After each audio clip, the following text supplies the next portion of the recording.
Revelações de Jesus Cristo a Beata Ana Catarina Emmerich. A infância de Nossa Senhora e seu noivado com São José. Maria tinha 3 anos e 3 meses, quando fez o voto de associar-se às Virgens Santas, que se dedicavam ao serviço do templo.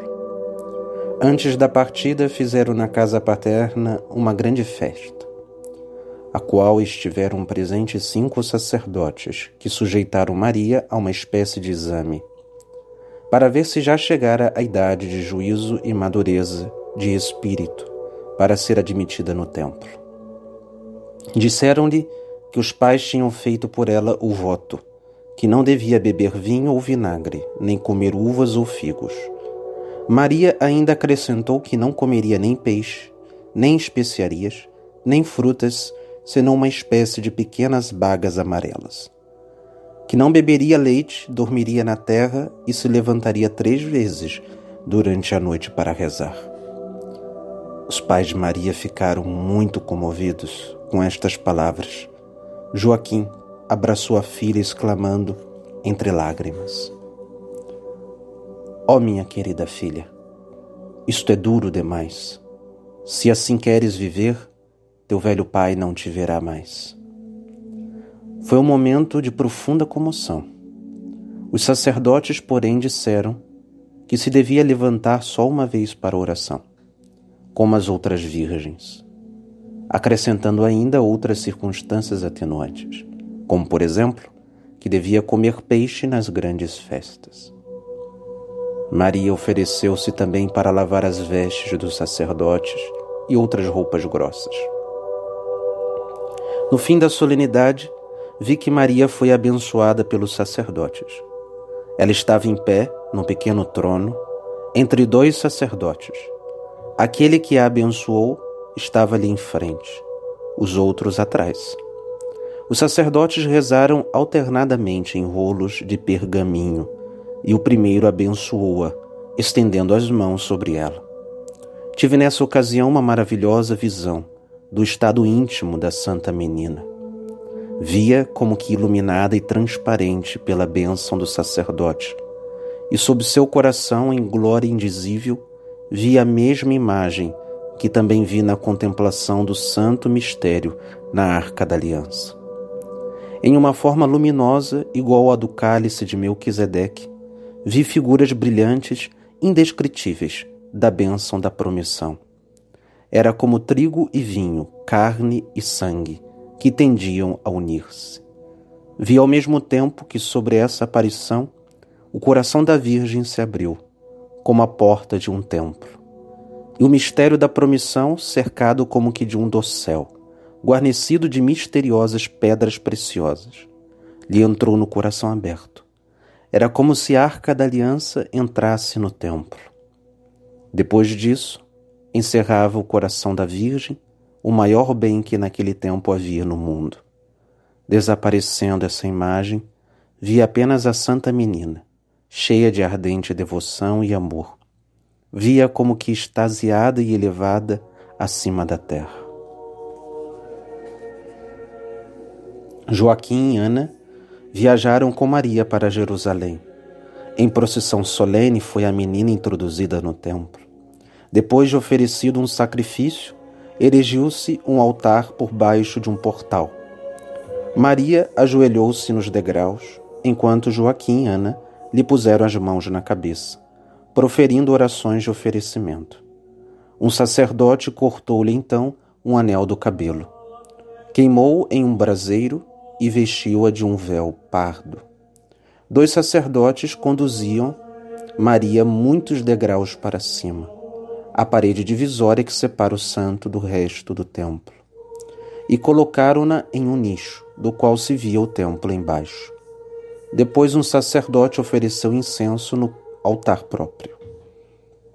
Vi brilhar sobre o coração de Maria uma auréola de glória e soube que continha a promissão, a bênção santíssima de Deus.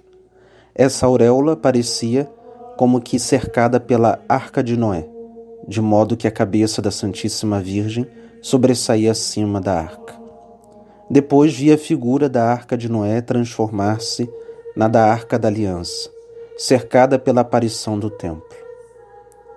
Então vi desaparecer essas formas e sair da auréola brilhante a figura do cálice da última ceia, diante do peito de Maria, aparecendo-lhe diante da boca um pão assinalado com uma cruz.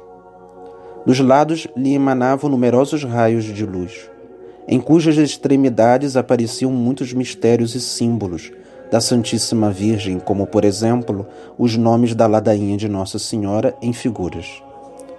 Do ombro direito e do esquerdo cruzaram-se 2 ramos de oliveira e cipreste, sobre uma palmeira pequena que via aparecer atrás de Maria. Entre esses ramos vi as formas de todos os instrumentos da paixão de Jesus. O Espírito Santo, com asas luminosas, parecendo mais figura de homem do que de pomba, pairou sobre a aparição. No alto viu o céu aberto, com a Jerusalém celeste no centro, com todos os palácios, jardins e habitações dos futuros santos. Tudo estava cheio de anjos. Também a auréola de glória que cercava Maria estava cheia de cabeças de anjos. Então apareceu a visão gradualmente, como aparecera. Por fim, vi somente o esplendor sobre o coração de Maria, e nele o luzir da bênção da promissão. Depois desapareceu também essa visão, e vi apenas a Santa Menina consagrada ao templo, guarnecida de seus adornos sozinha entre os sacerdotes. Maria despediu-se dos pais e foi entregue às mestras, Noemi, irmã da mãe de Lázaro, e a profetisa Ana, outra matrona. Então vi uma festa das virgens do templo. Maria tinha de perguntar às mestras e às meninas, uma a uma, se queriam deixá-la ficar junto delas. Era o costume adotado. Depois fizeram uma refeição e, no fim, houve uma dança. Estavam umas em frente às outras, 2 a 2, e dançando formavam figuras, cruzes, etc. De noite, Noemi conduziu Maria ao seu quartinho, de onde se podia ver o interior do templo. O quarto não formava um quadrado regular. As paredes estavam marchetadas de triângulos, que formavam várias figuras. Havia no quarto um banquinho, mesinha e estantes nos cantos, com diversos repartimentos para guardar objetos. Diante desse quartinho havia um quarto de dormir e um guarda-roupa, como também a cela de Noemi. As virgens do templo usavam vestido branco, comprido e largo, com cinta e mangas muito largas, que arregaçavam para o trabalho. Estavam sempre veladas. Maria era, para sua idade, muito hábil. Via trabalhar fazendo já pequenos lenços brancos para o serviço do templo. Via a Santa Virgem passar o tempo parte na morada das matronas, parte na solidão do quarto, em estudo, oração e trabalho. Trabalhava em ponto de malha e tecia, sobre varas compridas, panos estreitos, para o serviço do templo. Lavava as toalhas e limpava os vãos do templo. Via muitas vezes em oração e meditação. Além das orações prescritas no templo, Maria Santíssima tinha como devoção especial o desejo contínuo da redenção, que lhe constituía uma ininterrupta oração da alma. Guardava esse desejo como um segredo e fazia as devoções às escondidas. Quando todas dormiam, levantava-se do leito para orar a Deus. Via muitas vezes se desfazer em lágrimas e rodeada de celestial esplendor durante a oração. A alma da Virgem parecia não estar na terra e gozava muitas vezes de consolações celestes. Tinha um desejo indizível da vinda do Messias, e na sua humildade apenas se atrevia a desejar ser a serva mais humilde da Mãe do Salvador. Tendo as virgens no templo alcançado certa idade, casavam-se e deixavam o serviço. Quando chegou, porém, o tempo de Maria, ela não quis deixar o templo, mas disseram-lhe que devia casar. Eu vi que um sacerdote muito idoso, que não podia andar, foi transportado por alguns outros numa cadeira, para diante do Santíssimo e rezou, lendo em um rolo de pergaminho que lhe estava em frente, sobre uma estante, enquanto se queimava um sacrifício de incenso. Extasiado em espírito, teve uma aparição, sendo-lhe mão colocada sobre o rolo, onde o dedo indicador mostrava a palavra do profeta Isaías. E sairá uma vara do tronco de Jessé, e uma flor lhe brotará da raiz. Quando o ancião voltou a si, leu esse verso e conheceu-lhe a significação ensinada na visão. Enviaram, portanto, mensageiros por todo o país, convocando todos os homens solteiros da estirpe de Davi ao templo. Reuniram-se muito deles no templo em vestes de gala, e foi-lhe apresentada a Virgem Santíssima. Vi ali um jovem muito piedoso da região de Belém. Tinha também implorado sempre, com ardente devoção, a vinda do Salvador prometido, e vi-lhe no coração grande desejo de ser o esposo de Maria. Esta, porém, se recolheu à cela derramando lágrimas abundantes, e não podia conformar-se com o pensamento de renunciar à virgindade. Então vi que o sumo sacerdote, segundo a inspiração recebida do céu, distribuiu ramos a todos os homens presentes, com ordem de marcar cada um o seu ramo com o respectivo nome e segurá-lo nas mãos, durante a oração e o sacrifício. Feito isso, todos entregaram seus ramos, que foram colocados sobre um altar diante do Santíssimo. Anunciou-lhes o sumo sacerdote que aquele cujo ramo florescesse seria destinado por Deus a desposar a Virgem Maria de Nazaré. Enquanto os ramos estavam diante do Santíssimo, continuaram os homens a oferecer sacrifícios, a rezar. Vira aquele jovem clamava instantemente a Deus, com os braços estendidos, em um dos átrios do templo, e rompeu em lágrimas, quando todos receberam seus ramos e foram informados que nenhum florescera, e, portanto, nenhum dentre os presentes fora destinado a ser o esposo dessa virgem. Vi depois que os sacerdotes do templo procuravam de novo nos registros das gerações se havia ainda um descendente de Davi que tivesse saltado.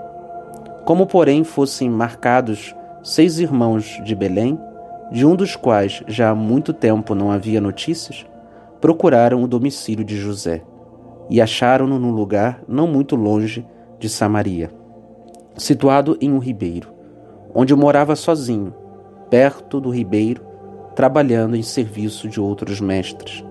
Estaria talvez na idade de 33 anos. À ordem do sumo sacerdote, veio José com a sua melhor roupa ao templo de Jerusalém. Teve também de segurar um ramo durante o sacrifício e as orações. Quando quis pô-lo sobre o altar diante do Santíssimo, brotou uma flor branca, como uma açucena, na ponta do ramo, e vi descer sobre ele uma aparição luminosa, como o Espírito Santo. Então, reconheceram José como esposo de Maria, escolhido por Deus, e apresentaram-no a Maria em presença de sua mãe e dos sacerdotes. Maria, conformada com a vontade de Deus, aceitou humildemente por noivo. As núpcias foram celebradas em Jerusalém.